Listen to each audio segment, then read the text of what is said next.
Hola trasteros, estamos en la retrosala y como veis tenemos un nuevo inquilino, sí. Y en este vídeo lo que vamos a comentar es en qué os tenéis que fijar cuando compráis una recreativa. Así que damos caña, intro y al turrón.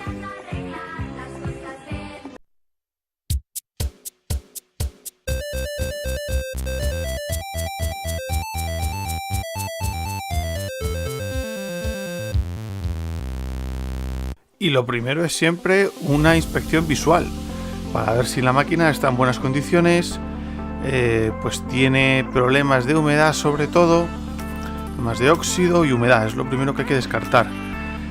Yo no soy un fan de las máquinas de exposición de museo, yo no restauro las máquinas perfectas, impolutas, o las peto de vinilos, lucecitas, neones. No, a mí me gusta la máquina tal y como estuvo en el bar en su época. Probablemente, como se puede ver en esta máquina, pues quite las placas rotas, pero deje esta que está aquí abajo. Esos roces allá abajo probablemente los pintaré, pero no voy a restaurar la máquina completa. Yo respeto a la gente que le gusta tener la máquina impoluta, como salió de fábrica, o llenarlo de vinilos de Mario o de Street Fighter. Bueno, a mí no me va ese rollo, pero yo respeto a quien le guste. Aquí habrá que cambiar, como veis, pues las tapas de los altavoces. Habrá que pintar alguna marca, como esta, que parece ser que por los lados está marcada. Como habréis visto en el panel, pues el panel habrá que darle también una manita de pintura a los tornillos. Pero por lo general, pues la máquina tiene un buen aspecto. El cristal, aunque pueda parecer muy rayado, con luz natural está perfecto. Habrá que desmontarlo, habrá que limpiar por encima y por debajo, pero en general el aspecto de la máquina, excepto algún detallito, está bien. Y vamos a comprobar los mandos. Aquí os dejo el audio porque es importante escuchar los switches. ¿Oís? El switch de cada dirección funciona perfectamente, los switches de los botones también. Y vemos que el panel pues tiene un problema, digamos, estructural, porque esto debió ser desde el principio de la máquina, en el que se mueve y algo tendremos que hacer para dar ese confort a la hora de jugar. El panel del segundo jugador, que está enfrente, también parece funcionar correctamente. Veis los tornillos que os comentaba del mando, pues eso habrá que quitarlos, quitar el óxido, pulirlos y darles una pinturita negra. Los switches funcionan perfectamente, tanto el mando como los botones, o sea que el panel de control está bien. Y vamos a echarle un ojo al monedero porque este sí que parece bastante maltratado. Si podéis ver, hay una grieta debajo a la derecha que está ahí disimulada, pero ahí está, y ya os digo que no se abre y sobre todo no se cierra fácilmente, ¿no? Pues las bisagras están un poco dadas de sí. Si os fijáis, los huecos de los dos monederos también están bastante trillados, habrá que hacer algo. Y bueno, hay que cambiarle la cerradura, también habrá que hacerlo en la puerta donde está la placa del juego, eso es lo de menos. La verdad es que hay bastantes opciones. Esta puerta no la vais a encontrar nueva, pero lo que sí podéis es iros a un carpintero y que os haga una puerta con las mismas dimensiones. Si fijáis ahí, pues está reparada una grieta y bueno, tampoco es para tanto, pero algo de trabajo sí que llevará. Vamos a ver si hay suerte con el monedero y nos encontramos algo, yo que sé, alguna herramienta, algún manual o incluso algún dinerillo. Vamos a ver. No, cachilomengues. Bueno, la verdad es que lo abrimos delante del vendedor, o sea que poco iba a haber.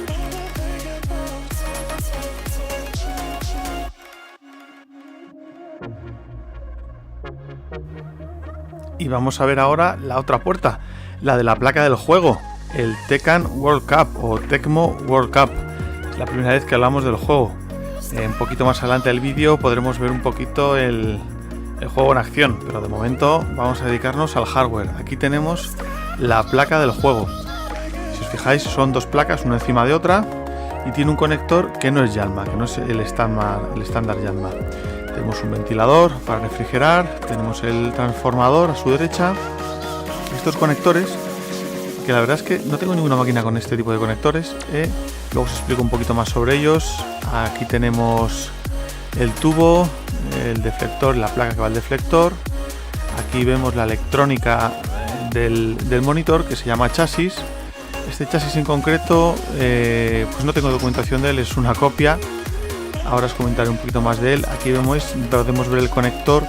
No es Yanma, la verdad es que las soldaduras están un poco feas y hay una modificación para que tanto los 5 voltios como el negativo pues vayan directamente a la placa. Podemos ver al fondo a la derecha la fuente de alimentación. Y aquí vemos otra vez el monedero. Vemos un conector suelto. Esto no suele ser buena señal. Pero bueno, en estas máquinas así genéricas puede pasar. Tenemos el contador de monedas, uno para cada monedero. Aquí tenemos otra vez la fuente de alimentación. No tiene mala pinta. Está más o menos limpia. Los condensadores se les ve enteros. Aunque probablemente si tenemos problemas de voltaje habrá que cambiarlos. Porque el electrolito se seca y no funcionan bien. Ahí tenemos un altavoz. Aquí tenemos el monitor. Vemos por ahí un poquito el panel de control. Y aquí a la derecha tiene que estar el otro altavoz junto con el chasis. Ahí veis, en el chasis veis arriba, veis esos controles que son para la geometría y el brillo. Hablaremos un poquito más adelante de ellos. Bueno, pues aquí tenemos el monitor que os contaba y es un clon español del Antarex MTC 9000. La verdad es que no tengo nada de documentación. Y bueno, de momento lo único que voy a hacer es cambiar los condensadores, os contaré por qué. Y poco más, porque parece que funciona. El vendedor además me dio un segundo kit de chasis y monitor, lo cual está muy bien. Bueno, aquí tenemos la ventana del monedero. Vamos dentro a ver un poquito más.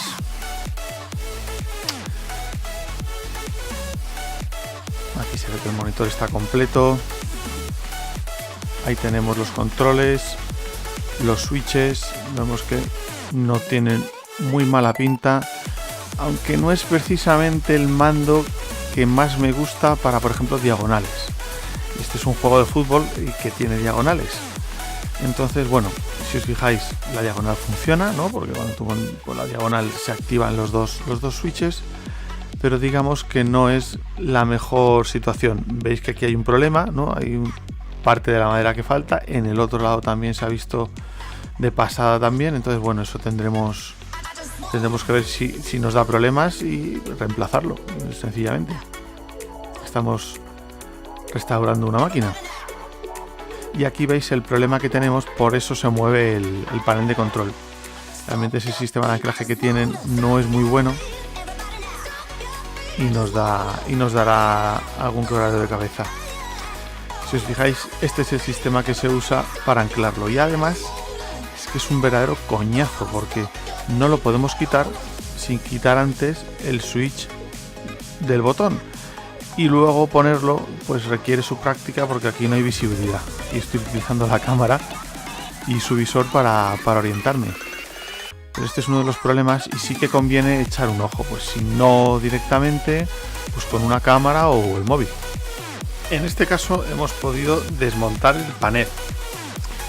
Y lo hacemos para comentar que, por ejemplo, un panel como este no es una máquina restaurada. Una máquina restaurada, una máquina al 100%, una máquina por la que la gente pretende cobrar 700, 800 euros, no tiene este panel, el que no tiene ninguna gestión del cableado, en el que ya os digo que de los 4 botones que tiene la máquina solo funcionan 2, aunque el juego solo usa 1, pero bueno, los 2 de la derecha si funcionan, pues ya podrían funcionar los 2 de la izquierda, pues para jugadores zurdos. Pero esta gestión del cableado, donde no tienen todas sus fundas, pues no es el correcto, no es lo que os pueden vender para una máquina restaurada. Si os fijáis, falta el switch de la derecha que hemos tenido que desmontar para poder abrirlo, ¿vale? Y que se volvería a montar una vez colocado el panel. Veis una gestión del cableado, cables sueltos. Estos botones están iluminados, pero si os fijáis en el switch que estoy poniendo, no están correctamente conectados, por lo tanto no funcionan. Hay un cable rojo, el positivo, y faltaría el negativo, y no hay cables de negativos sueltos por ahí. Así que habrá que coger el polímetro y ver qué tenemos. La placa del juego que vimos, por ejemplo, por el frontal estaba muy bien, pero la parte de atrás de la placa estaba bastante sucia y eso hay que desmontarlo. También otro de los temas que tendríamos que ver es el voltaje de la fuente de alimentación, ver si esos 12 voltios son correctos, ver si esos 5 voltios son correctos. Eso ya es una cosa para hacer tú en tu local y no tanto con el vendedor, que más o menos pues te está vendiendo una máquina que funciona. Eso sí, si la máquina está restaurada al 100% y nos funciona algo, devolverla. Porque que muchas veces lo que os venden como una máquina restaurada al 100% es esta máquina funcionando, que al final tiene exactamente el mismo trabajo que esta máquina casi funcionando, porque muchas veces se desajustan o cuando ya quieres cambiarle la placa o darle otro uso, ves que te faltan cosas o que no todo está perfecto. Nadie os puede vender una máquina como esta como 100% restaurada.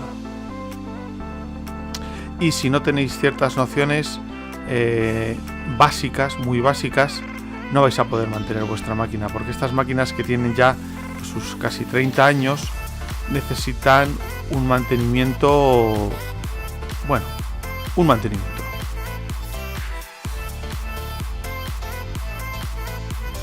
Y ojo, no se os olvide revisar los bajos, porque si os fijáis, esto os puede crear un disgusto en el suelo de vuestra sala.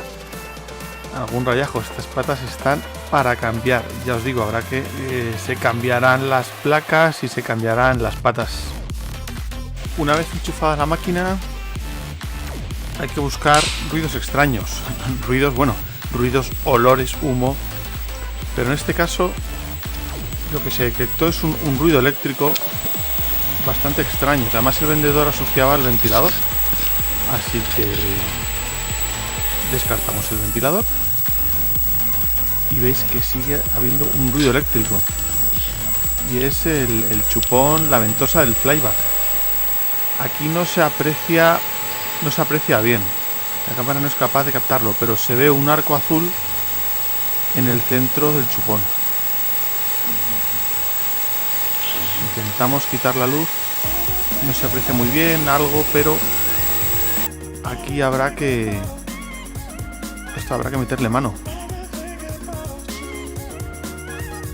Al igual que habrá que meterle mano al chasis del monitor, a la electrónica.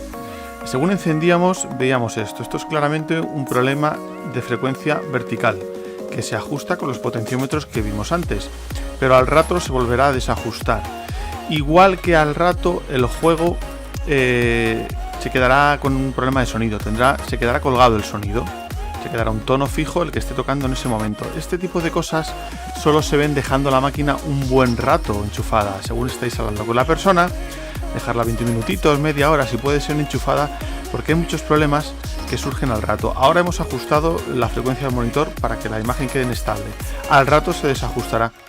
Tendremos que cambiar ese potenciómetro y los condensadores del chasis. Pero debéis tener la máquina un rato enchufada, porque si no hay cosas de las que no os vais a dar cuenta hasta que no lleguéis a vuestra casa.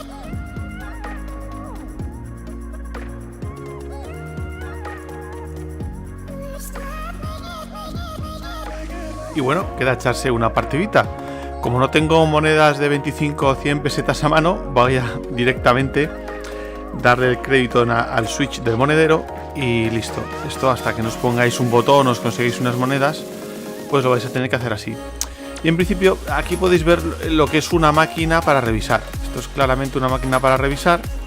Me costó 200 euros e incluía un monitor y un chasis, que puede ser unos 30 a 40 euros. Está un poquito por encima del precio, pero llevo tiempo buscando una máquina cóctel con un Tekken World Cup y no la encontraba. Entonces a lo mejor he pagado por unos 30 o 40 euros de más, que es lo que vale el chasis. Entonces bueno, al final es un precio decente. Este juego es pirata, es un bootleg, pues puede costar entre 25 y 30 euros, no más. Y bueno, en principio no vamos a tener que hacerle ninguna reparación cara. Vamos a poder mantener monitor, chasis, placa de juego. Y aquí me gustaría que os quedara claro que esta es una máquina para revisar.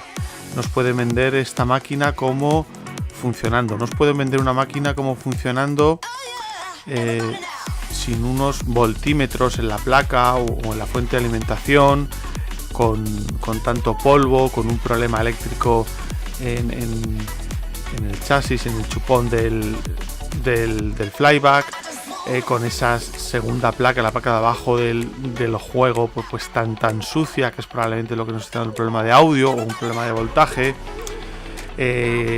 con ese problema en el panel de control que no se puede retirar fácilmente, sin que funcionen todos los botones, sin que se iluminen todos los botones. Esta es una sin limpiar al 100%. Esta es una máquina que necesita trabajo. Nunca os la pueden dar como una máquina funcionando. Si no ha habido un mantenimiento del juego, un mantenimiento del chasis, se lo vais a tener que hacer más pronto que tarde. Os lo digo por experiencia. Por lo tanto, aunque os digan no, es que funciona perfectamente, no, va a dejar de funcionar en breve, os lo digo. Y también penaliza, por ejemplo, pues que tanto la fuente de alimentación, pues no vemos ninguna marca, no vemos modelo, por lo tanto no vamos a encontrar documentación. Pasa lo mismo con el chasis del monitor, que es una copia, pero claro, no es una copia al 100%. Entonces no hay apenas documentación, o si leéis por foros y demás, hay muy poquita información. Vais a poder cambiar conectores, pero si por ejemplo os ha reventado un condensador, os ha reventado una resistencia, no vais a saber cuál es su valor original. Por lo tanto, todo este tipo de cosas suman, restan. El precio de la máquina, bueno, está bien, pelín caro, pero vamos, está bien. Y sobre todo, tener en cuenta que esta es una máquina para revisar, aunque como hayáis visto al final, parece que funciona, pero tiene sus cositas. Y por favor no se os ocurra pagar más de 200 euros por algo así.